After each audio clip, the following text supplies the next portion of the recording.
پنابرین عفرینه کل گند و کامپین هرما شهبا به جهبونه در روشک جیانی یا کمباخ را در باز دبن. دوی دما داوی دا پرسگریکن ساغلمیه ده ناوا واندا زیده بونه و نخاشین و گرتن میناسل سورک و زرکی در دکفن. هیوا سوریا کرد به درفتین خوین تنگ هول ده خدمتکارین تندرستیه جدر به درین عفرینه را بشکش بکه. دو روشا ساغلمیه و نخاشیان اکرم عرب رفبر ده هیوا سوریا کرد ده جمرة آخفي. مثال بين التهاب كبد نوعي خوج A ولا B ولا C تقريبا بيجوا شش حالن الجمنة ونزانين جوينا خوشيج التكلفة خو مادي بربهاي قدرموني خوي بربهاي قابل بين جرعات تاني بس بحفتي وبينش حزارة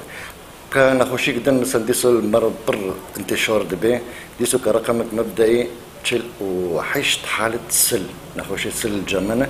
وينجي زونن جيشتي من زونن كجرعي السل تقعد كلفة على المواطن سروي كوشبري سروي إنساني ابن خوشي سل كاتي زائد إنه معدي بالمالبوتيخو ولا إذا دوريخو عرب ديار كر كوبرانيا نخاشان زارو كوجنن كوجبرنا باقجيا آوي ساغلاميا وان دكافة مترسية طبعا بين خوشي اجوار دبيجم قال التهاب كبد ولا حاله سل ولا يرقان اي بي ام اي زاروكن بس اي سل والتهاب كبد برنيونو جنن وزاروكي ون ام بين ديسا امبرتنسر زهر لمش بيني ما تقصي حقائق وقت بين اي تحاليل او اي او تركات اوفي اوفي ما نابو كاجماروتينن دوی روشی دا کوتر خستنین هاورچونی آلیکاری پشکش نکرنج پنابران را پنابرین نخاش بگازنجن کوجیان و تندرستی آوان دی تنگازی دا در باز دبه.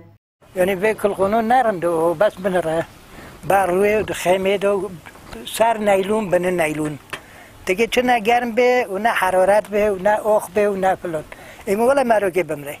نخوشی من نخوشی سله و ری گرتی و درمون تنه